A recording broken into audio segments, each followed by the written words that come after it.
بسم اللہ الرحمن الرحیم الحمد للہ رب العالمین والصلاة والسلام علی سید المرسلین وعلی آلہ وصحبہ اجمعین۔ گزشتہ درس میں ہم نے بات کی تھی نبی کریم صلی اللہ علیہ وسلم کی ہجرت کی ابتدا کیسے ہوئی اور آپ نے کس کس طرح کے انتظامات فرمائے تھے، اور پھر 3 دن آپ نے وہاں سے گزار کے اس کے بعد پھر آپ غار ثور سے نکل پڑے مدینہ منورہ کی طرف۔ راستے میں ایک واقعہ بھی ہوا، اور وہ تھا کہ ام معبد ایک خاتون کا نام ہے جن کے وہاں خیمے نصب تھے، جیسے کہ عموماً اس وقت کے دیہاتی لوگ اس طرح خیمے لگا کے اپنا وہاں پہ ریوڑ لے جاتے تھے چرانے کے لیے، اور اس طرح رہنے کے لیے ان کا طریقہ تھا۔ تو اس طرح ام معبد کے خیمے سے گزر ہوا، اور یہ ایک خاتون اس طرح کی خاتون تھی کہ جو اس طرح کی خدمت کے کاموں میں بھی پیش رہتی تھی، اور جو بھی اس طرح مسافر وہاں سے گزرتا اس کو کھلاتی پلاتی تھی۔ تو اس سے پوچھا گیا کہ ہمارے پاس کچھ ہے، کوئی دودھ ہو یا کوئی اور کھانے پینے کی چیز ہو؟ تو اس نے کہا کہ اللہ کی قسم ہمارے پاس تو کچھ بھی نہیں ہے اس وقت، بالکل ہی ہم اس وقت خالی ہیں،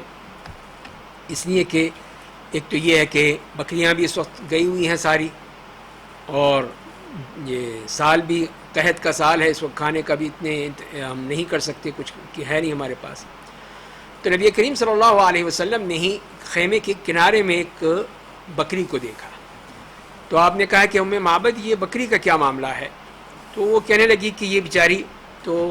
بہت بری حالت میں ہے، کمزور ہے، کسی قسم کا کچھ بھی نہیں ہے اس میں، چلنا پھرنا اس کے لیے دو بھر ہے۔ تو آپ نے فرمایا کہ اگر تم اجازت دو تو میں اس کا دودھ دوہ لوں۔ تو انہوں نے کہا آپ پر میرے ماں باپ فدا ہوں، آپ کر لیجئے، دیکھ لیجئے اگر ہو سکے تو آپ نے پھر اس کے پاس گئے، اور پھر آپ نے اس کے تھنوں پر ہاتھ پھیرا، تو اللہ تعالیٰ کا نام لیا، دعا کی، اس نے فوراً ہی اپنے جسم کو اس کے لیے تیار کیا، ٹانگیں چوڑی کی، اور پھر وہ اللہ کے حکم سے اس کے تھنوں میں دودھ بھر گیا، اور پھر آپ نے اس کو دودھ لیا اور اس کو پلایا، پہلے ام معبد کو دیا۔ لیکن نبی کریم صلی اللہ علیہ وسلم کا وہ کرم ہے، اخلاق ہے کہ یہ نہیں ہے کہ مل گیا تو ہم پہلے خود پی لیں، نہیں، پہلے اس کو پلایا جب تک کہ اس نے خوب اچھی طرح پی لیا۔ پھر اپنے جو ساتھی تھے، حضرت ابوبکر صدیق تھے، عامر ابن فہیرہ تھے، اور وہ جو آپ کے گائیڈ تھے، ان کو عبداللہ ابن اریقط اللیثی، ان کو دودھ پلایا، اور اس کے بعد پھر آپ نے تناول فرمایا دوبارہ، پھر آپ نے دودھ اس میں سے دوہا، اور یہاں تک کہ خوب وہ برتن بھر گیا، تک کہ اس کے اوپر جھاگ آ گیا، اور اس کو بھر کے اس کو دے دیا کہ یہ اب تمہارے لیے ہے، تمہارے کام آئے گا، ہمارا شوہر بھی آئے گا تو بھی اس کو بھی ضرورت ہوگی۔ اور اس کے بعد پھر آپ چل پڑے۔ اتنی دیر، کچھ ہی دیر کے بعد اس کے شوہر ابو معبد آ گیا، اور اپنے ساتھ وہی بکریاں تھیں بیچاری، کمزور لاغر، اس لیے کہ ایک تو بارش نہیں ہوئی تھی تو کھانے پینے کا سامان بھی کم تھا، نہ چارہ تھا، نہ کوئی گھاس پھوس تھا، تو اسی طرح بیچاری بہت ہی لاچار اور لاغر کمزور بکریاں تھیں۔ تو وہ جب آیا، اس نے گھر میں دودھ دیکھا تو اس نے کہا یہ کہاں سے آ گیا، کہ یہ دودھ کہاں سے، یہاں تو کوئی تھا ہی نہیں، یہ بکری تو بیچاری اس قابل نہیں تھی کہ دودھ دیتی، اور باقی بکریاں سب باہر تھیں، وہ یہاں پہ کوئی بکری نہیں تھی، تو یہ دودھ کہاں سے آیا؟ تو اس نے کہا کہ اللہ کی قسم ہمارے ہاں ایک انتہائی مبارک انسان آئے تھے، اور ان کا یہ معاملہ ہوا سارا، کہ اس طرح انہوں نے کہا اور میں نے اجازت دے دی، انہوں نے پھر وہ دودھ اس سے نکالا، دودھ لیا، اور پھر وہ سب کو پلایا، خود بھی پیا۔ اور تو وہ کہنے لگا ابو معبد کہ یہ وہی شخص ہو سکتے ہیں جن کو قریش جو ہیں وہ تلاش کر رہے ہیں، یہی وہ شخصیت ہے اور یہی وہ ہیں، ذرا ان کا مجھے چہرہ مہرہ تو بتاؤ وہ کیسے تھے۔ ظاہر ہے کہ ایک تلاش بھی پیدا ہوئی، اور ایک اتنی مبارک شخصیت کے بارے میں کہ ان کا گزر ہمارے خیمے سے ہوا، ہمارے گھر سے ہوا، تو اسی لیے ان کو بھی اس بات کی تڑپ ہوئی کہ میں بھی جانوں کہ وہ کیسے تھے۔ تو انہوں نے پھر ام معبد نے جو صفت بیان کی ہے، واقعی وہ اپنے لحاظ سے اس کی جامعیت کے لحاظ سے ایک بہترین صفت ہے۔ تو انہوں نے وہ صفت بیان کی، اور یہ کہا کہ وہ انتہائی چمکدار چہرہ، پاکیزہ اخلاق، نہ تو کوئی موٹاپا تھا اور نہ ہی کوئی چھوٹا سر، کوئی ایسی کوئی عیب دار چیز تھی، قامت انتہائی خوبصورت، حسین و جمیل، آنکھیں فراخ اور سیاہ، بال کافی کالے اور لمبے، آواز جاندار، گردن ان کی مسطح، خوبصورت، سرمگی، بلند قامت، ان کی اقرن یعنی بھاویں جن کی ملی ہوئی ہوں، خوب سیاہ بالوں والے. جب وہ خاموش ہوتے ہیں تو پورا ایک وقار چھا جاتا تھا، اور جب وہ کلام فرماتے تو حسن طاری ہو جاتا ہے، اور تمام لوگوں سے زیادہ خوبصورت، دور سے دیکھو تو زیادہ خوبصورت، قریب سے دیکھو تو سب سے زیادہ حسین اور جمیل، شیریں کلام، بزرگی، جن کی زبان پر فضول اور واہیات باتیں نہیں تھیں. کلام کیا ہے؟ پروئی ہوئی کوڑیاں ہیں، وہ دانے ہیں، موتی ہیں جو ترتیب سے گرتے ہیں. کوئی آنکھ ان میں پستہ قدی کا عیب نہیں نکال سکتا، نہ لمبے قد کا کوئی نقص تلاش کر سکتا ہے. وہ دو شاخوں کے درمیان ایک ایسی شاخ ہیں جو سب سے زیادہ تر و تازہ اور حسین ہے. ان کے رفقا انہیں گھیرے ہوئے ہیں، جب وہ بات کرتے ہیں تو وہ سنتے ہیں، جب وہ حکم دیتے ہیں تو فوراً ان کی تعمیل ہوتی ہے. مخدوم ہیں، مطاع ہیں، نہ تنگ نظر ہیں نہ بے مغز ہیں. تو ابو معبد سن کے پھر کہتے ہیں کہ یہ واقعی یہ وہی شخص ہے جو کہ مکے سے نکلے ہیں اور قریش ان کو تلاش کر رہے ہیں. تو اسی وقت پھر اس طرح کی ایک آواز بھی گونجی مکے میں کہ جس میں اس بات کی طرف کہا گیا کہ رب العرش ان دو رفیقوں کو جزائے خیر دے جو کہ ام معبد کے خیمے میں تشریف لائے تھے اور پھر اس کے بعد وہاں سے چل پڑے. تو اسماء بنت ابی بکر رضی اللہ تعالیٰ عنہ یہی فرماتی ہیں کہ ہمیں نہیں معلوم تھا کہ آپ وسلم کہاں گئے ہیں، یہاں تک کہ پھر اس طرح کی آواز ہم نے سنی جو وہ تو کہتے ہیں کہ کوئی جنوں میں سے تھی، اور اس نے اس قسم کے اشعار پڑھے اور اس سے ہمیں معلوم ہو گیا کہ نبی کریم صلی اللہ علیہ وسلم مدینہ تشریف لے گئے ہیں. تو اس کے بعد پھر اب آگے چلتے ہیں، اگلا مرحلہ مدینہ پہنچنے کا مرحلہ ہے. تو اب انصار کو یہ تو معلوم ہو گیا تھا کہ نبی کریم صلی اللہ علیہ وسلم مکہ سے نکل چکے ہیں اور مدینہ آ رہے ہیں. تو وہ روزانہ اس دن سے ہی پھر وہ اسی انتظار میں تھے کہ اس جگہ آتے تھے، حرہ کا علاقہ جہاں سے مدینہ شروع ہوتا ہے یا مدینہ کے قافلے داخل ہوتے ہیں، کہ وہاں صبح سے ہی آ جاتے تھے اور انتظار کرتے تھے. اور جب وہ دھوپ تیز ہو جاتی، گرمی بڑھ جاتی، تو پھر اپنے گھروں کو واپس لوٹ جاتے. اور پھر پیر کا دن تھا 12 ربیع الاول اور نبوت کا یہ 13واں سال تھا. اسی طرح اپنی عادت کے مطابق نکلے وہ انتظار کرنے کے لیے، دیکھنے کے لیے کہ شاید آج آپ پہنچ جائیں. اور جب وہی دھوپ تیز ہو گئی تو چل پڑے، واپس نکلے. تو اتفاق سے یہودیوں میں سے ایک یہودی اپنے قلعے پر اوپر چڑھا کسی کام سے، تو اس نے دور سے دیکھا کہ کچھ لوگ آ رہے ہیں. ان کے دیکھا اور ان کے سفید کپڑے اور سفید چادریں جو ہیں وہ اس کو محسوس ہوئیں، اور تو وہ پھر چلایا زور سے. وہیں سے اس نے آواز لگائی کہ یا بنی قیلہ ھذا صاحبکم قد جاء ھذا جدکم الذی تنتظرون. کہ بنی قیلہ، جن کو وہ کہا کرتے تھے ان کو انصار کو، کہ دیکھو وہ تمہارے ساتھی آ رہے ہیں اور جن کا تم انتظار کر رہے تھے، جن کی تم نے بادشاہت کا اور ان کی حکومت کا، تو وہ آ رہے ہیں اور پہنچ گئے ہیں. اسی لیے پھر انصار پھر جلدی سے فوراً تیار ہوئے، اپنا اسلحہ انہوں نے جسموں پر آیا تاکہ نبی کریم صلی اللہ علیہ وسلم کا استقبال کریں. تو پھر وہی ان کی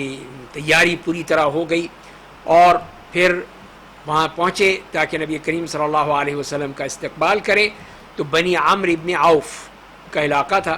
وہاں پر انہوں نے آپ صلی اللہ علیہ وسلم کا استقبال کیا. اللہ اکبر کی تکبیرات بلند ہوئیں اور پھر آپ کو سلام کر کے آپ کے سے لپٹ گئے کہ کتنا بڑا ان کو اعزاز مل رہا ہے کہ نبی کریم صلی اللہ علیہ وسلم اب ان کی دعوت پر مدینہ تشریف لا رہے ہیں. تو پھر اسی طرح پھر قباء کا علاقہ تھا جہاں آپ سب سے پہلے وہاں پہنچے، اور وہاں بنی عمرو ابن عوف کا ہی گھر تھا، وہاں پہ آپ نے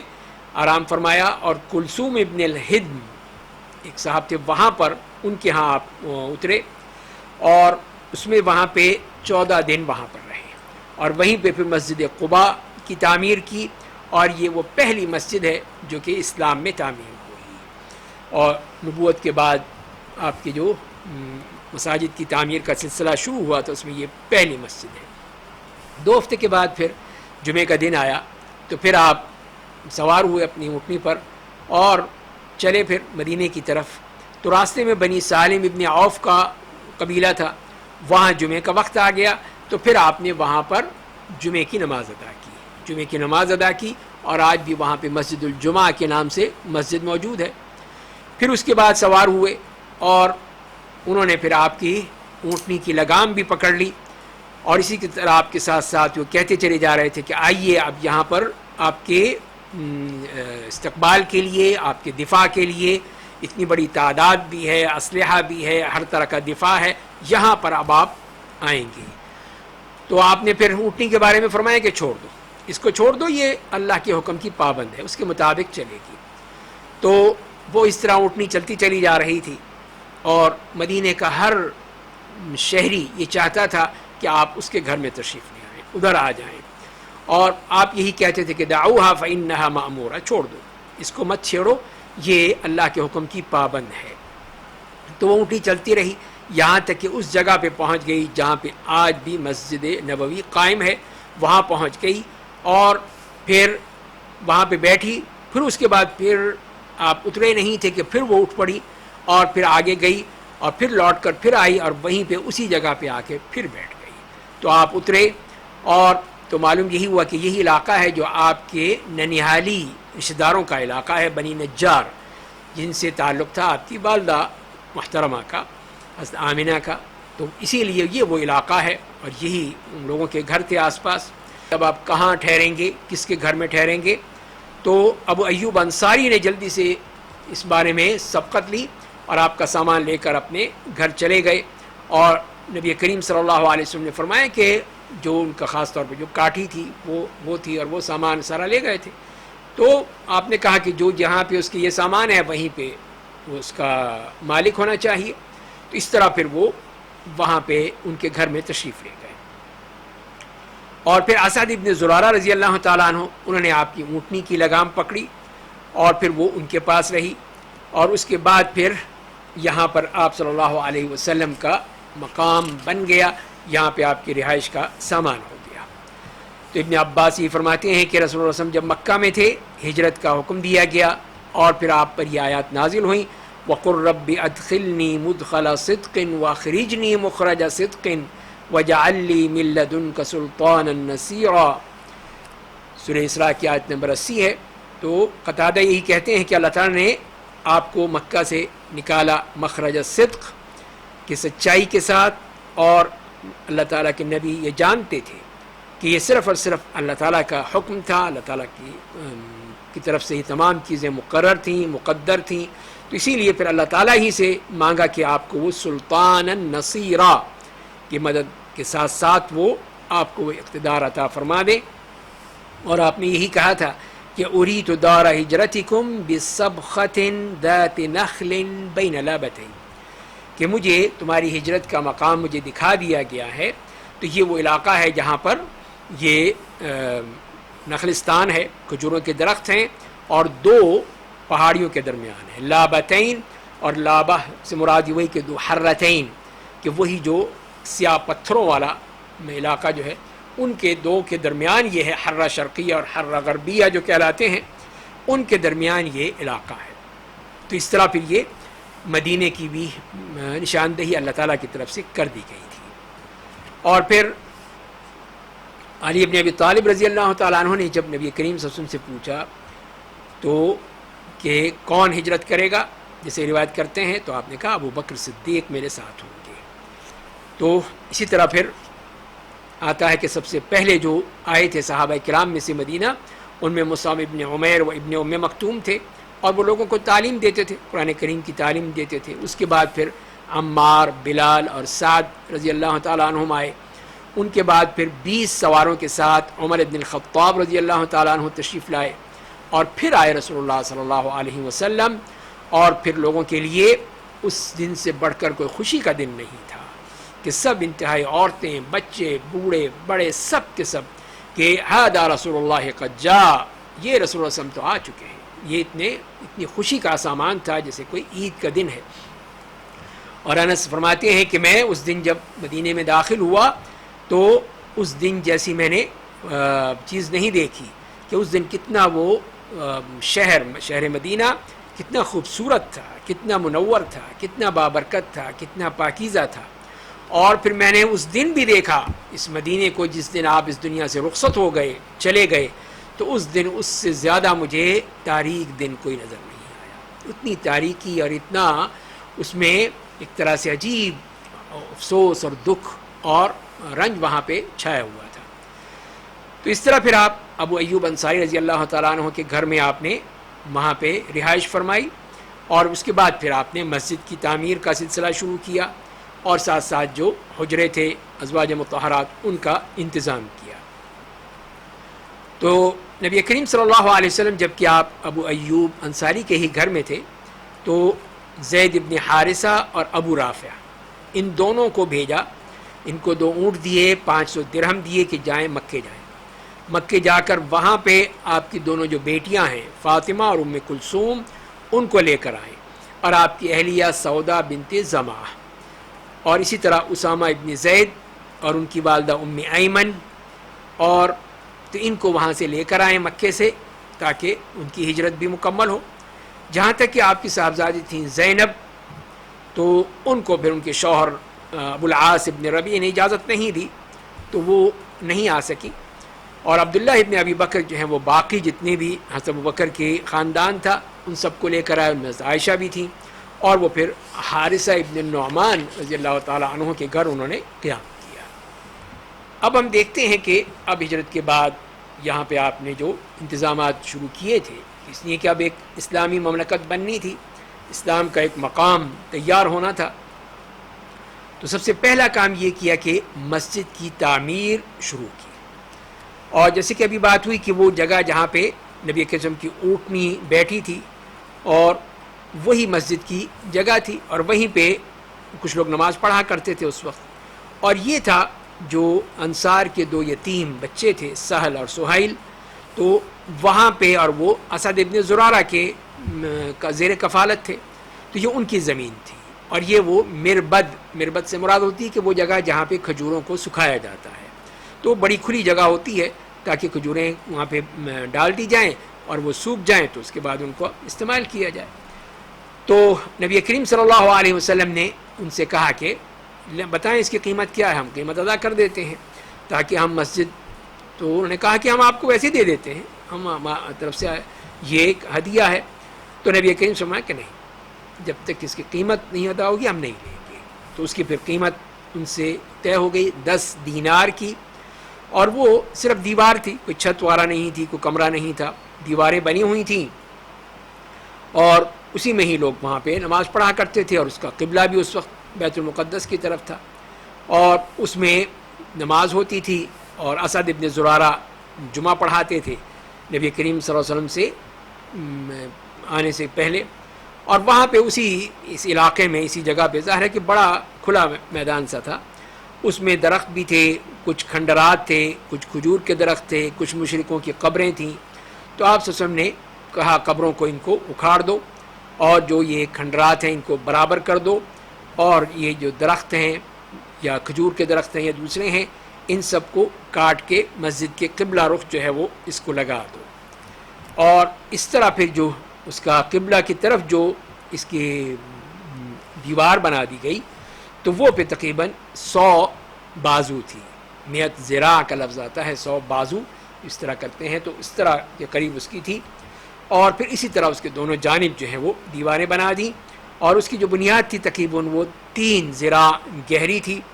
اس کو پھر انہوں نے اینٹوں سے، جو اینٹیں بنتی تھیں مٹی کی، ان کے ذریعے سے بنایا. تو نبی کریم صلی اللہ علیہ وسلم خود بھی شریک ہوتے تھے، خود بھی شریک ہوتے رہے، اور خود بھی آپ یہ پتھر اور اینٹیں یہ سب اٹھایا کرتے تھے. اور یہی کہا کرتے تھے صحابہ بھی اور آپ بھی ان کے ساتھ مل کے اللہم لا عیش الا عیش الآخرہ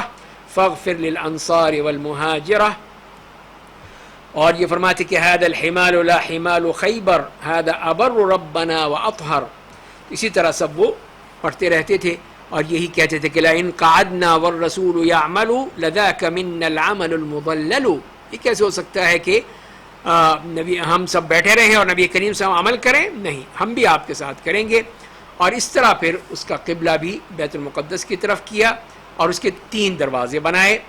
تو 2 پچھلی طرف اور ایک جو تھا وہ اگلی طرف تھا جس کو باب الرحمہ کہا جاتا تھا، اور نبی کریم صلی اللہ علیہ وسلم اسی دروازے سے اندر داخل ہوتے تھے، اور اس میں پھر کھجور کے تنوں کے عمود بنائے گئے یعنی ستون بنائے گئے، اور اس کے اوپر پھر کھجور کے پتوں کے ذریعے سے، شاخوں کے ذریعے سے وہ اس کے اوپر چھت ڈال دی گئی۔ تو کہا بھی کسی نے کہ اس کو ہم باقاعدہ چھت بنا لیں، ذرا پکی بنائیں، تو آپ نے بھائی نہیں، عریش کا عریش موسیٰ، جیسے موسیٰ علیہ السلام کا وہ اس طرح کا چھپر تھا، وہی چھپر میرے لیے ہے۔ اور پھر آپ نے اس کے آس پاس جو تھا وہاں پہ اینٹوں ہی سے، اینٹوں اور پتھروں سے اپنی ازواج مطہرات کے لیے حجرے تعمیر کیے، اور ان کے اوپر بھی چھتیں جو ہیں وہ یہی کھجور کی چھالوں سے اور پتوں سے اور ٹہنیوں سے وہ کر دیے گئے۔ اور اس کے بعد جب فارغ ہو گئے تو پھر آپ نے عائشہ رضی اللہ تعالیٰ عنہ سے ان کی رخصتی ہوئی، اور آپ اس گھر میں تشریف لے آئیں جہاں پر یہ گھر بنایا گیا تھا۔ اسی طرح حضرت سودا بنت زمع رضی اللہ تعالیٰ عنہ، ان کے لیے ایک حجرہ تیار کیا گیا۔ تو اس طرح پھر یہ وہاں پہ ایک تو اہم کام یہ مسجد کا تھا، اس لیے کہ مسجد ایک وہ مرکزی مقام ہے مسلمانوں کے لیے جہاں پر وہ 5 وقتہ نماز بھی پڑھتے ہیں، ملتے جلتے بھی ہیں، مشورے بھی ہوتے ہیں، یعنی وہ ان کی ہر طرح سے ہر چیز کو پورا کرتی ہے، کہ وہ ان کی پارلیمنٹ بھی ہے، ان کا وہ GHQ بھی ہے، ان کی ہر ضرورت کو پورا کرنے کے لیے وہ مسجد تھی، اور وہیں پہ ہی ہر قسم کے اجتماعات بھی ہوتے تھے، مشورے بھی ہوتے تھے۔ تو لہذا مسجد کی تعمیر بہت ضروری تھی، تو آپ نے سب سے پہلا کام یہی کیا کہ مسجد تعمیر کی، اور دوسرا اس کے ساتھ ضمنی کام یہی تھا کہ اپنی رہائش کا انتظام کر لیا۔ ظاہر ہے کہ آپ حضرت ابو ایوب انصاری رضی اللہ تعالیٰ عنہ کو پر بوجھ نہیں بن سکتے تھے کہ مستقل انہی کے ہاں رہیں، تو اتنے جب یہ حجرے تیار ہو گئے تو آپ بھی ان میں منتقل ہو گئے۔ دوسرا کام یہ کیا نبی کریم صلی اللہ علیہ وسلم نے کہ مہاجرین کی آباد کاری کا ایک مرحلہ تھا، کیا وہ مکے سے مہاجر چلے آ رہے تھے آہستہ آہستہ کر کے، پہلے کچھ پہلے آئے آپ سے، کچھ آپ کے بعد میں آئے، تو اب ان کی آباد کاری کیسے ہو، تو اس کے لیے آپ نے مواخات مدینہ کا تصور پیش کیا، اور انصار اور مہاجرین کی مواخات یعنی بھائی چارہ قائم کر دیا، کہ ان کو بھائی بھائی بنا دیا۔ اس طرح وہ جو یہ 90 لوگ تھے جس میں سے آدھے جو تھے وہ مہاجرین تھے اور آدھے جو تھے وہ انصار تھے، تو اس طرح کر کے جو آپ نے ان کے درمیان یہ بھائی چارہ قائم کر دیا، اور یہ یہاں تک یہ بھی تھا کہ اگر ان میں سے کسی کا انتقال ہو جائے تو دوسرا اس کا وارث بن جائے گا،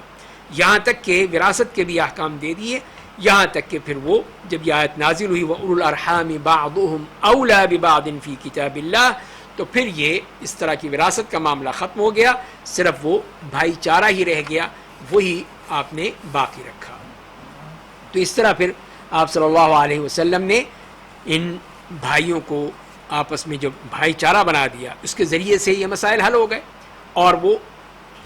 آپس میں ایک دوسرے کے ساتھ تعاون ہو گیا۔ کسی نے ان کو اپنی آیا تھا، انہوں نے یہاں تک ان کو پیشکش کر دی کہ تم تجارت میں بھی آدھی تجارت لے لو، میری 2 بیویاں ہیں، ایک بیوی کو میں طلاق دیتا ہوں، تم مجھ سے شادی کر لو۔ تو یعنی اتنا ایثار اور اتنی جس کو قرآن نے اس کی تعریف فرمائی، انہوں نے اس طرح اپنے مہاجر بھائیوں کے ساتھ وہ ایثار اور قربانی کا نظارہ کیا۔ اور دوسرے مہاجر بھی وہ بھی عزت والے تھے، اس طرح تو نہیں تھے کہ وہ اپنے بھائیوں کی ہر چیز کو قبول کر لیں، لیکن ان کے ساتھ تعاون کیا، جب ان کو ضرورت جب تک تھی اس وقت تک وہ ضرورت ان کی پوری ہوتی رہی، اس کے بعد پھر انہوں نے اپنے پاؤں پہ کھڑے ہو گئے۔ عبد الرحمن بن عوف رضی اللہ تعالیٰ عنہ نے یہی کہا کہ مجھے بتاؤ کہ منڈی کہاں ہے، بازار کہاں ہے، میں جاؤں گا وہاں پہ کچھ نہ کچھ کاروبار تجارت شروع کر دوں گا، اور یہی ہوا۔ کچھ عرصے کے بعد پھر وہ اچھے خاصے وہ ان کے پیسے بن گئے اور وہ اپنا کام شروع کر دیا۔ تو اس طرح دیکھتے ہیں کہ یہ وہ صحابہ کرام تھے جن کو آپس میں بھائی بھائی بنا دیا، تو لہذا ان کے ہاں وہ جو تھی وہ بھائی چارہ بھی تھا، نبی کریم صلی اللہ علیہ وسلم کے صحابی بھی تھے، اور اس کے بعد جو آنے والے ہیں ان کے لیے پھر وہ صرف وہ بھائی چارہ ہے، صحبت نہیں ہے، صحبت وہ وہی تھی جو ان صحابہ کرام کے لیے تھی۔ تیسرا کام جو کیا آپ نے وہ یہ تھا کہ جو وہاں پہ آس پاس یہودی تھے، یہودیوں کے ساتھ پھر آپ نے معاہدہ کر لیا، اور اس وقت کچھ مسلمان بھی ہوئے ان میں سے، جیسے کہ عبداللہ ابن سلام ہیں، وہ انہوں نے اسلام قبول کر لیا، لیکن اکثریت وہ اپنے اسی مذہب پہ قائم رہے۔ تو آپ نے ان کے ساتھ معاہدہ کیا، تاکہ یہ ہے کہ یہاں پہ ہم نے امن و امان سے رہنا ہے، سلامتی سے رہنا ہے، اور یہ میثاق مدینہ کے نام سے یہ معاہدہ آج تک موجود ہے،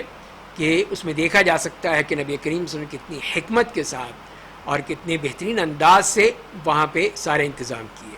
تو اس وقت یہ 3 قبیلے تھے یہودیوں کے، بنو قینقاع، بنو النضیر اور بنو قریظہ، اور تینوں نے ہی آپ سے جنگ کی تھی، تینوں ہی آپ کے مخالف بن گئے تھے۔ تو بنو قینقاع کو تو پھر آپ نے احسان کیا کہ ان کو چھوڑ دیا، بنی نضیر کو تو وہاں سے جلا وطن کر دیا،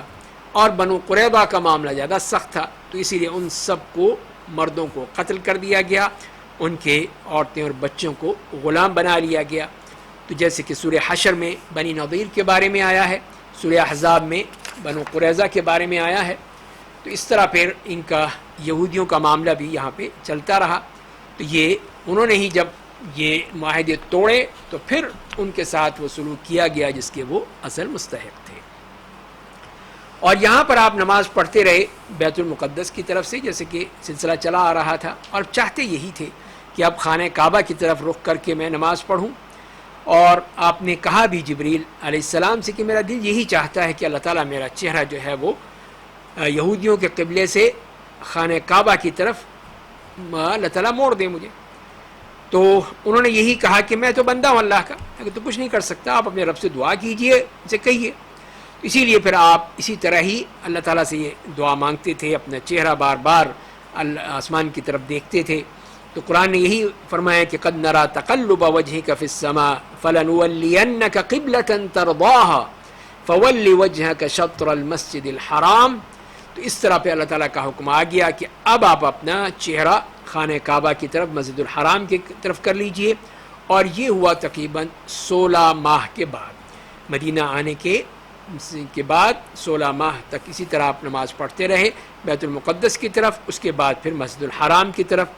اور یہ غزوہ بدر سے تقریباً 2 مہینے پہلے یہ ہوا تھا۔ اور اس طرح پھر نبی کریم صلی اللہ علیہ وسلم نے جو بیت المقدس سے خانہ کعبہ کی طرف ہو گئے، تو اس میں بہت سی حکمتیں ہیں، اور ایک مسلمانوں کے لیے بھی اس میں ایک آزمائش بھی تھی۔ اسی طرح مشرکین، یہود اور منافقین پر بھی اس کے اثرات ہوئے۔ جہاں تک کہ مسلمانوں کا تعلق ہے تو انہوں نے تو یہی کہا کہ سمعنا واطعنا، کہ ہم تو جو ہمیں حکم ملے گا اس کے مطابق کریں گے۔ تو اللہ تعالیٰ نے ان کو ہدایت دی کہ انہوں نے پہلے بھی اللہ کا حکم مانا اور اس کے بعد بھی اللہ کا حکم مانا۔ جہاں تک کہ مشرکین کا معاملہ ہے تو انہوں نے کہا کہ جیسے کہ اب یہ ہمارے قبلے کی طرف آ گئے ہیں تو اب ہو سکتا ہے کہ جلد ہی ہمارے دین کی طرف بھی واپس آ جائیں۔ تو انہوں نے پھر یہ اس قسم کی وہ غلط باتیں شروع کر دی۔ اور یہودیوں کا معاملہ یہ ہوا کہ انہوں نے کہا کہ انہوں نے انبیاء کرام کا جو قبلہ تھا اس کی مخالفت کی ہے، اور اگر یہ نبی ہوتے تو کبھی بھی انبیاء کرام کے قبلے سے روگردانی نہ کرتے۔ تو اس طرح کی الزام تراشی کی انہوں نے۔ جہاں تک کہ منافقین کا معاملہ ہے وہ بھی پیچھے نہیں رہے، انہوں نے کہا کہ محمد صلی اللہ علیہ وسلم ان کو پتہ ہی نہیں کہ انہوں نے قبلہ کون سا ہے ان کا، اگر وہ پہلا حق تھا، صحیح تھا، تو اس کو چھوڑا کیوں، اور اگر دوسرا حق تھا تو پھر وہ اس کی طرف اب رخ کیوں کیا۔ اس طرح کی باتیں تھیں۔ بہرحال یہ سب وہ بیوقوفی کی باتیں جیسے قرآن نے ذکر کیا ہے، لیکن اللہ تعالیٰ نے پھر نبی کریم صلی اللہ علیہ وسلم کی جو خواہش تھی وہ پوری کر دی، اور خانہ کعبہ کی طرف آپ کا رخ کر دیا، اور پھر اسی طرف ہی نمازیں ہونے لگیں۔ اذان کا بھی حکم دے دیا گیا، دن میں 5 مرتبہ اذانیں دی جاتی تھیں، اور ظہر، عصر اور عشاء میں جو 2 رکعت تھی 4 رکعت کر دی گئی۔ یہ بھی مدینہ آنے کے بعد ہوا۔ تو اس طرح جب نبی کریم صلی اللہ علیہ وسلم مدینے میں پوری طرح آپ جاگزیں ہو گئے اور پوری طرح آپ کو مقام مل گیا اور ہر طرح سے سکون اطمینان سے ہو گئے، اللہ تعالیٰ نے آپ کی مدد فرمائی۔ اور اسی طرح پھر صحابہ کرام جو انصار مہاجرین تھے ان کے درمیان کے دلوں میں بھی محبت ڈال دی۔ تو اس طرح پھر یہ اب جب کہ یہ دیکھا کہ اب یہ ایک مسلمانوں کی ایک ریاست بن گئی ہے، مسلمانوں کو ایک امن و سکون کا مقام مل گیا ہے،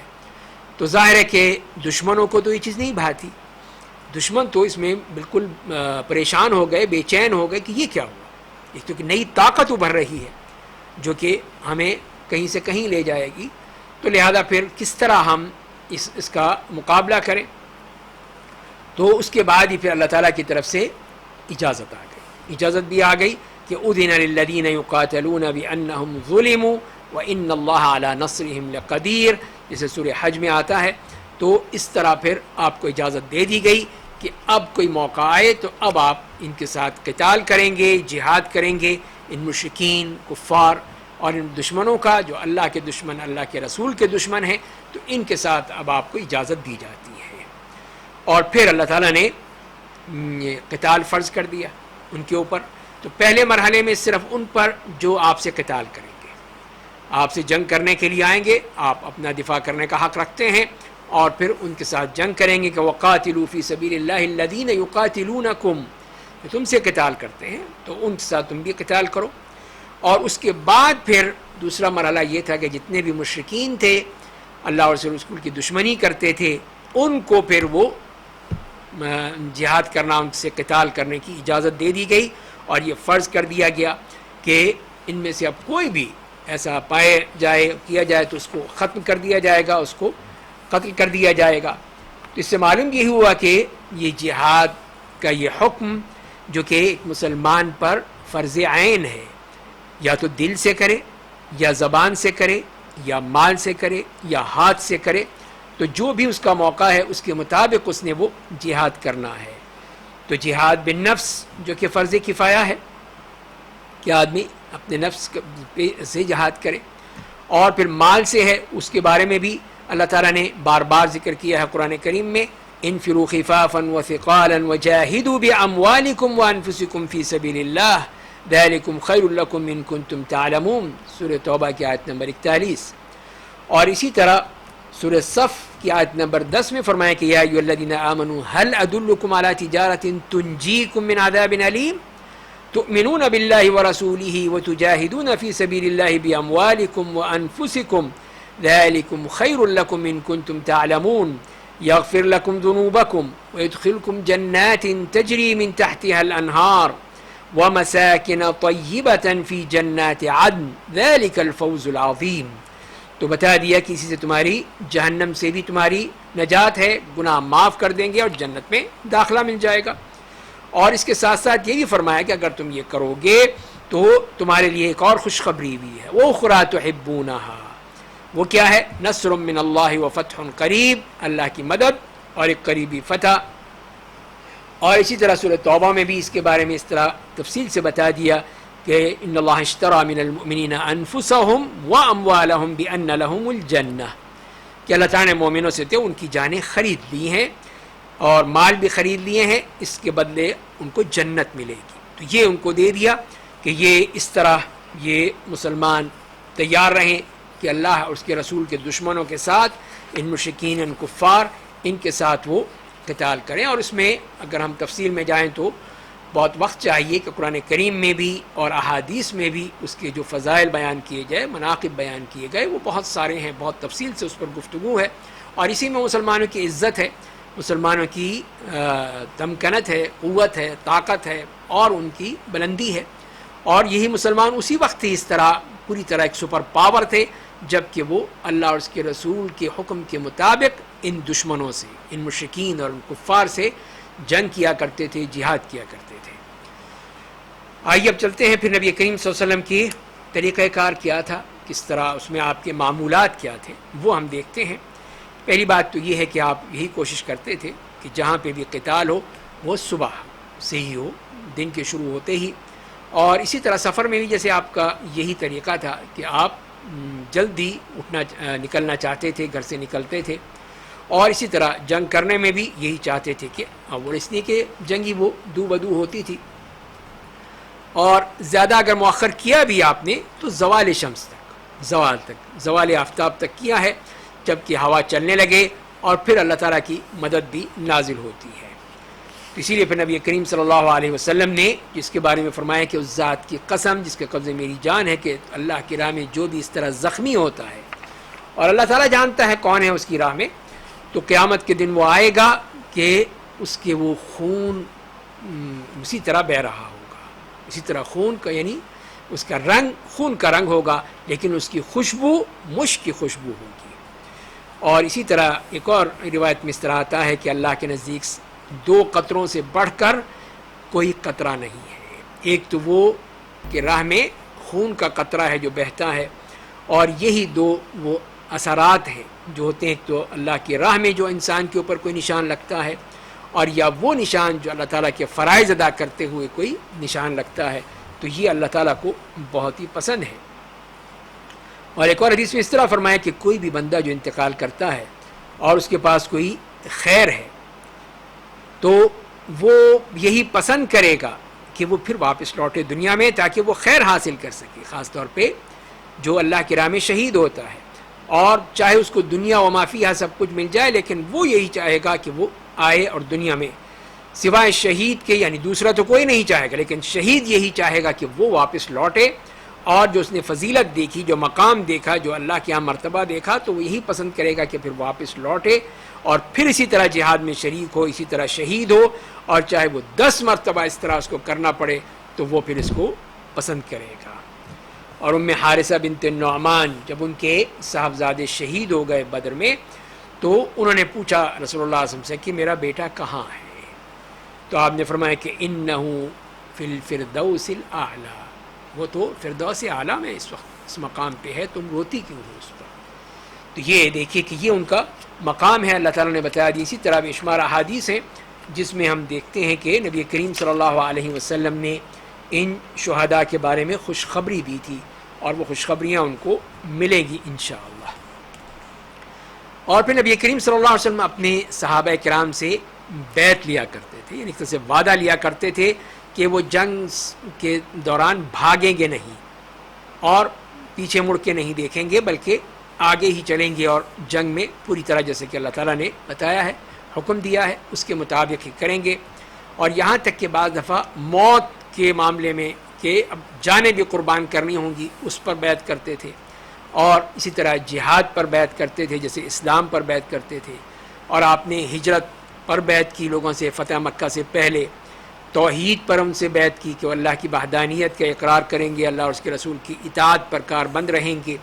اور اسی طرح بعض لوگوں پر سے اس بات پر بیعت کی کہ وہ کسی سے کچھ مانگیں گے نہیں، کوئی ہاتھ نہیں دراز کریں گے۔ تو اسی لیے ان کا یہ معاملہ تھا ان لوگوں کا کہ اگر ان کے ہاتھ سے کوئی چابک اور لگام کوئی گر جاتی اپنی سواری کی، تو وہ پھر کسی سے نہیں کہتے تھے کہ یہ مجھے پکڑا دو، خود اترتے تھے اور خود اس کو اٹھا لیتے تھے۔ یہ ان کا معاملہ تھا۔ تو بہرحال اسی طرح پھر جہاد کے معاملے میں آپ کا معاملہ جو تھا وہ مشورہ کا تھا کہ آپ مشاورت کرتے تھے ہر معاملے میں، جہاد کے بارے میں، دشمن سے کس طرح کرنا ہے، جگہیں کون سی ہیں، مقام کون سے ہیں۔ اور اس طرح ابو ہریرہ رضی اللہ تعالیٰ عنہ یہ فرماتے ہیں کہ میں نے نبی کریم صلی اللہ علیہ وسلم سے بڑھ کر کوئی شخص نہیں دیکھا جو کہ اس ہر معاملے میں مشورہ کرتا ہے۔ تو یہ مشاورت یہ ایک بہترین چیز ہے جس کے ذریعے سے برکت ہوتی ہے، اور آدمی ندامت نہیں ہوتی، ایک اجتماعی ایک سوچ ہوتی ہے، ایک فکر ہوتی ہے، اور اسی کے نتیجے میں یہ کام ہوتا ہے۔ اور پھر نبی کریم صلی اللہ علیہ وسلم کا یہی طریقہ تھا سفر میں، جیسے کہ ہم نے پہلے بھی پڑھا تھا کہ آپ آخر میں چلتے تھے، پیچھے آپ اپنی سواری رکھتے تھے تاکہ اگر کوئی پیچھے رہ جاتا ہے، کوئی کمزور ہے، کسی کا جانور چل نہیں رہا ہے، تو پھر آپ اس کی مدد کر دیں۔ اسی طرح اور کوئی پیچھے رہ گیا ہو تو اس کے لیے، تو اسی لیے پھر اس میں بہت ہی نرمی کے ساتھ، رفق کے ساتھ، محبت کے ساتھ آپ اپنے ساتھیوں کے ساتھ اس میں چلتے تھے۔ اور پھر اس میں بھی یہ ہے کہ آپ اگر کہیں جا رہے ہیں غزوے کے لیے، جہاد کے لیے، تو اس میں کبھی بھی آپ نے اس کو اس طرح ظاہر نہیں کیا، بلکہ ایک توریہ کے طور پر اس کو بیان کرتے تھے، بتاتے تھے، تاکہ اصل چیز نہ معلوم ہو، تاکہ احتیاط ہے، یہ احتیاط کا تقاضا ہے کہ دشمن کو اطلاع نہ پہنچ جائے کہ آپ تشریف لا رہے ہیں یا مسلمانوں کا لشکر آ رہا ہے۔ جیسے آپ نے غزوہ حنین کے تو اشارہ کیا، تو آپ نے یہ پوچھا کہ نجد کا راستہ کون سا ہے، اس کے پانی کون سے ہیں، اس کے کنویں کہاں کہاں ہیں، اس طرح کر کے۔ تو یہ آپ کا ایک خاص طریقہ تھا۔ اور اسی طرح آپ یہی کہا کرتے تھے کہ الحرب خدعہ، کہ جنگ تو ایک دھوکے کا سامان ہے، یعنی اس میں تو انسان دھوکہ دے سکتا ہے کہ دشمن کو، تاکہ دشمن کو زیر کیا جا سکے۔ اور پھر آپ صلی اللہ علیہ وسلم اس قسم کے اپنے یہ جاسوس بھیجتے تھے کہ وہ جائیں اور جا کر خبریں لے کر آئیں، دیکھ کر آئیں کہ لشکر کہاں ہیں، ان کے جو سیکیورٹی گارڈز ہیں وہ کہاں کھڑے ہیں، وہ ان کا معاملہ، تاکہ ساری پوری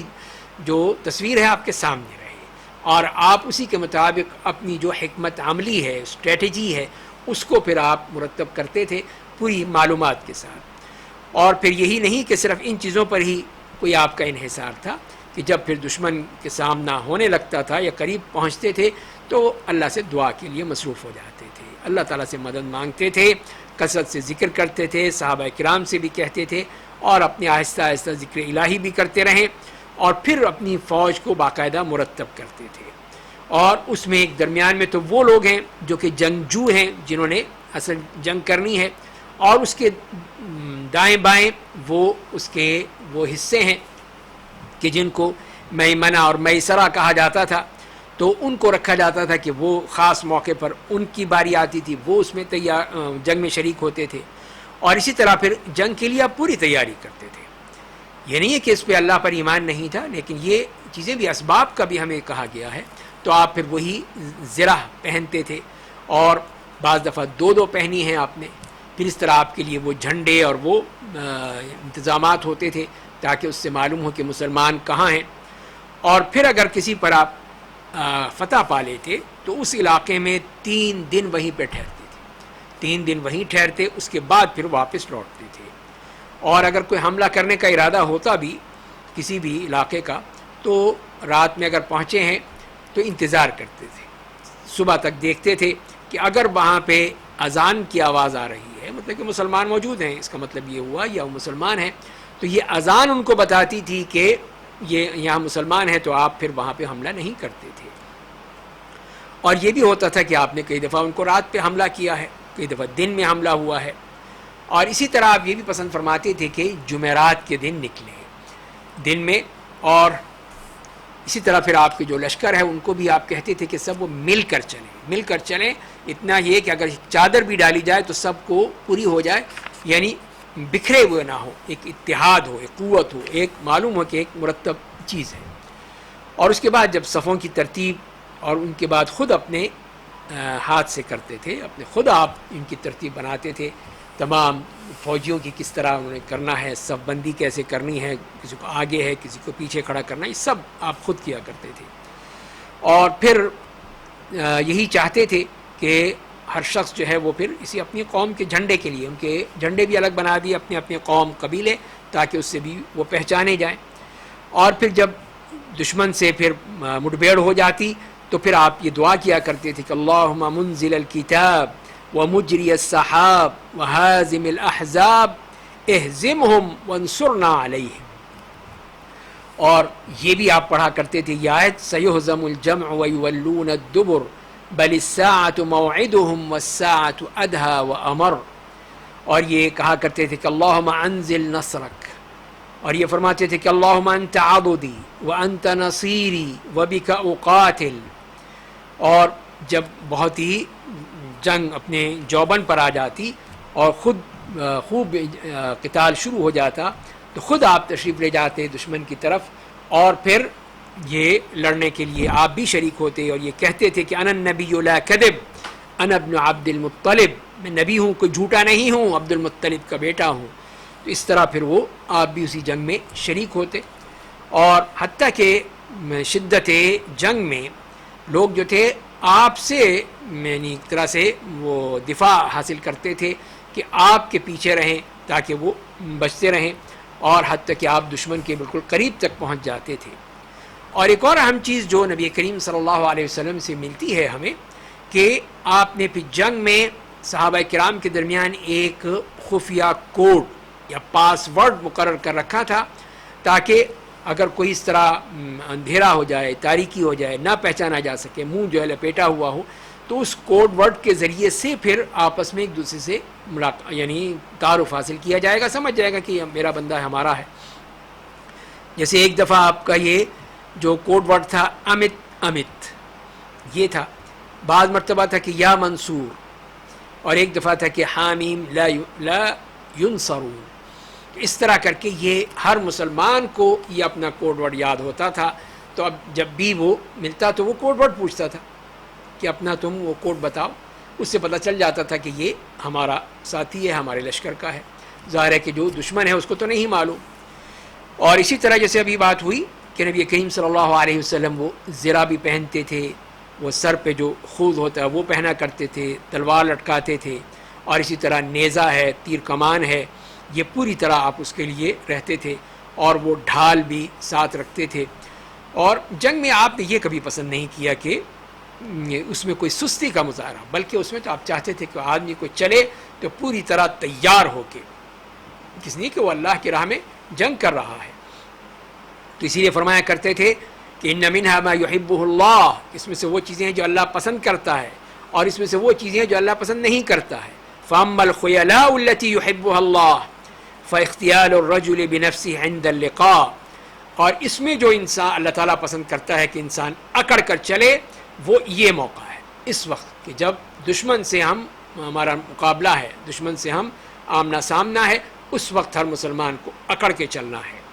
اور اسی طرح پھر صدقے کے وقت,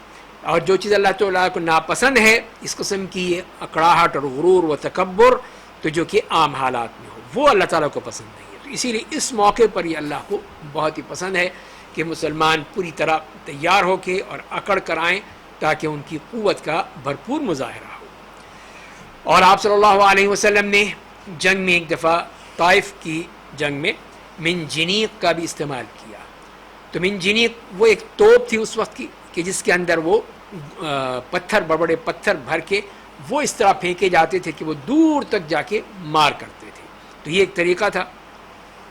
اور پھر آپ نے سختی سے منع کیا تھا کہ عورتوں اور بچوں کو قتل نہ کیا جائے, کسی طرح ان کو کوئی تکلیف نہ دی جائے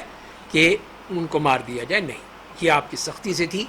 آج کل کی اس تہذیب کے مقابلے میں آپ کا دیکھیے کتنا اونچا مقام تھا, کتنا اونچا. اللہ وَقَاتِلُوا مَنْ كَفَرَ بِاللَّهِ وَلَا تُمَثِّلُوا وَلَا تَغْدُرُوا وَلَا تَقْتُلُوا وَلِيدًا, کہ اللہ کے نام سے چلو, اللہ کی راہ میں چلو, اور اللہ سے جنہوں نے کفر کیا ان کا قتال کرو. کسی قسم کی وہاں پہ مسلح نہیں کرو گے, یعنی کسی کے ہاتھ پاؤں کا ناک کاٹنا, اور نہ ہی کوئی دھوکہ دو گے کسی کو, یعنی وعدہ خلافی, اور نہ کسی بچے کو مارو گے. تو یہ آپ ان کو کہہ دیتے تھے. اسی طرح قرآن کریم کو لے جانے سے منع کیا تھا کہ دشمن کی سرزمین میں قرآن کو مت لے جاؤ, کہیں قرآن کی بے ادبی نہ ہو جائے. اور پھر اپنے جو بھی لشکر کے امیر کو بھیجتے تھے اور اس سے کہتے تھے کہ قتال سے پہلے اپنے دشمن کو اسلام کی دعوت دو اور ہجرت کی دعوت دو, یا صرف اسلام کی ہجرت کے بغیر. اور ان سے کہو کہ جیسے کہ وہ مسلمانوں کے دیہاتی ہیں اس طرح تمہارا معاملہ بھی ہوگا کہ تمہیں بھی اس میں سے مال غنیمت میں سے حصہ ملے گا, یا یہ ہے کہ پھر ہماری یہ سربراہی میں آ جاؤ, ہماری کفالت میں آ جاؤ اور جزیہ عطا دو. پھر اگر وہ قبول کر لیں تو ٹھیک ہے, پھر کوئی جنگ نہیں ہے, پھر کوئی قتال نہیں ہے, اس لیے کہ وہ مقصد تو نہیں ہے. مقصد تو دین ہے, دعوت ہے, اس کے لیے ہم جنگ کر رہے ہیں. اگر تم دعوت قبول کر لیتے ہو تو ٹھیک ہے, پھر ہمارا اور تمہارا کوئی جھگڑا نہیں ہے. اگر یہ نہیں کرتے تو پھر جزیہ دے کے ہمارے ساتھ آ جاؤ, ہم تمہاری حفاظت کریں گے, تمہاری ذمہ داری قبول کریں گے, تب بھی کوئی مسئلہ نہیں ہے, کوئی قتال نہیں ہے. اگر نہیں مانتے تو اب آئیں, اب یہ مرحلہ آئے گا کہ ہم قتال کریں گے, اس کے بعد دیکھیں گے. تو جب پھر اپنے دشمن پر کامیاب ہو جاتے تو پھر آپ اعلان کرتے, کسی سے کہتے کہ وہ اعلان کرے اور تمام جو مال غنیمت ہے اس کو جمع کیا جائے. تو پہلے شروع کرتے کہ وہ اگر کسی نے کسی کو خاص کسی شخص کو مارا ہے تو اس کے جو جسم کا سامان ہے وہ اس کو دے دیا جائے گا, اس کو جس نے اس کو مارا ہے. اور اس میں سے پھر وہ جو باقی بچتا تھا اس میں سے خمس کو نکالتے تھے اور ان کو پھر اسی طرح دیتے تھے جیسے کہ اللہ تعالیٰ نے خمس کے بارے میں حکم فرمایا ہے. اور اس کے بعد جو بچتا تھا اس میں سے دیکھتے تھے, سوائے عورتیں, بچے اور غلام, ان کو نہیں دیا جاتا تھا. اس سے پہلے فوج کے جتنے بھی اس طرح کے جوان ہیں ان کو دیا جاتا. اس میں جو گھڑ سوار ہے اس کو 3 حصے ملتے, ایک حصہ اس کا اور 2 اس کے گھوڑے کے. اور جو پیدل جنگ کر رہے ہوتے ان کو 1 حصہ ملتا تھا. اور باقی جو چیزیں ہیں چھوٹی موٹی چیزیں وہ اس طرح ان کو تقسیم کر دی جاتی تھیں کہ عورتوں کو، بچوں کو، غلاموں کو دے دی جاتی تھیں. یہ نہیں کہ وہ خالی ہاتھ ہی جاتے، وہ چیزیں مل جاتی تھیں. لیکن جو اصل مال غنیمت ہے وہ صرف انہی کا حق ہے جو کہ جنگ کر رہے تھے. اور اس طرح پھر جو جیسے بات ہوئی کہ اس طرح خمس اور وہ اسی طرح تقسیم کیا جاتا تھا. تو آپ نے صرف سلمہ ابن اکوع رضی اللہ تعالیٰ عنہ کو بعض غزوات میں دوہرا ان کو دیا کہ ان کو پیدل کا بھی حصہ دیا اور گھڑ سوار کا بھی دیا. اور اس طرح ان کو 4 حصے ان کو دیے جو ان کی اس غزوے میں جو ان کی ہمت تھی، طاقت تھی، شجاعت تھی اور کس طرح انہوں نے جنگ کی تھی، اس کا ایک یہ بدلہ تھا اور اس کا احساس کیا گیا تھا. اور اسی طرح پھر جب تقسیم کرتے تھے مال غنیمت تو اس میں سب کو برابر کرتے تھے. کوئی کمزور ہے یا طاقتور ہے، جس طرح بھی ہم، جب تک کہ اس نے جہاد کیا ہے، جہاد میں شریک رہا تو وہ اس کا حق ہے. اور جب دشمن کے علاقے پہ حملہ کرتے تھے تو پہلے ایک لشکر بھیجتے تھے اور اگر وہی کامیاب ہو جاتا تو مال غنیمت لے کر آتا تو اس میں سے وہی خمس نکال کے باقی جو تھا وہ اس کو مال غنیمت تقسیم کر دیتے تھے. اور یہی آپ کا یہی طریقہ تھا جو آپ کیا کرتے تھے. اسی طرح آپ صلی اللہ علیہ وسلم کے لیے ایک حصہ مقرر تھا جس کو الصفی کہا جاتا تھا. چاہے اس میں کوئی غلام ہو، کوئی لانڈی ہو، کوئی گھوڑا ہو، کوئی چیز بھی ہو، تو وہ آپ خمس سے پہلے اپنے لیے لے لیا کرتے تھے. تو حضرت عائشہ یہی فرماتی ہیں کہ صفیہ رضی اللہ تعالیٰ عنہ تو وہ صفی میں سے ہی تھی، یعنی وہ آپ کے لیے ہی خاص طور پہ تھی. تو یہ ذکر کیا جیسے کہ ایک خط میں بھی اس کا ذکر آتا ہے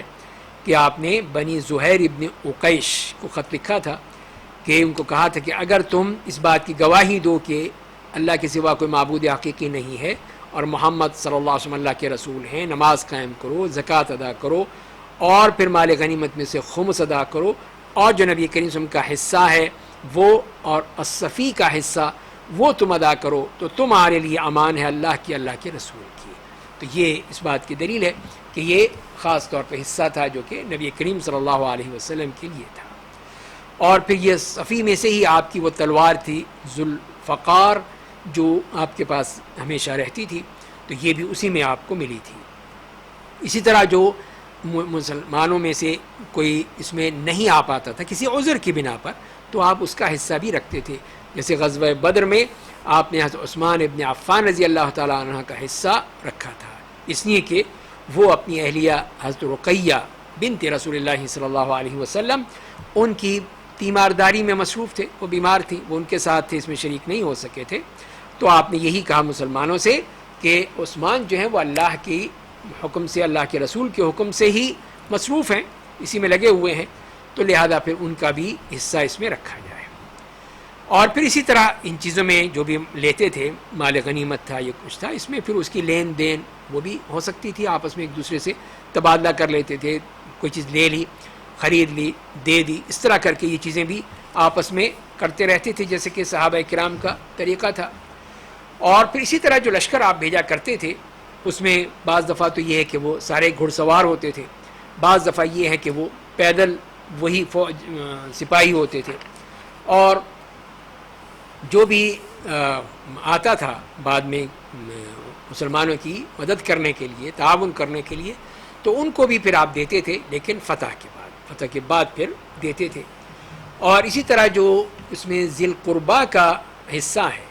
وہ آپ بنی ہاشم اور بنی مطلب میں تقسیم کرتے تھے، بنی عبد شمس بنی نوفل میں نہیں. یہی آپ نے کہا کہ بنو مطلب اور بنو ہاشم تو ایک ہی بات ہے، وہ تو اسی طرح ہے جیسے کہ یہ دونوں انگلیاں ہیں. اور اس لیے کہ انہوں نے جاہلیت میں بھی اور اسلام میں بھی کبھی ہمارا ساتھ نہیں چھوڑا، ہمارے ساتھ ہیں، تو لہذا ان کو آپ ضرور دیا کرتے تھے. اسی طرح مسلمانوں کو اگر کوئی وہاں پہ کوئی کھانے کی چیز ہے، شہد ہے، انگور ہیں، کھانا ہے، تو یہ بھی وہ لے لیتے تھے، آپس میں تقسیم کر لیتے تھے، کھا لیتے تھے. مال غنیمت میں نہیں جاتا، اس کو مال غنیمت میں استعمال نہیں کرتے تھے، اس لیے کہ یہ وہ چیزیں ہیں کہ جو کہ خراب ہو جانے والی ہیں، تو بہتر یہی ہے کہ اس کو استعمال کر لیا جائے. جیسے کہ عبداللہ المغفل رضی اللہ تعالیٰ عنہ کو خیبر کے موقع پہ ایک اس طرح کی وہ تھیلا ملا جس میں چربی تھی، تو انہوں نے کہا کہ یہ میں تو کسی کو نہیں دوں گا، یہ تو میں ہی رکھوں گا اپنے پاس. تو آپ نے مسکرا دیے اور کچھ نہیں کہا.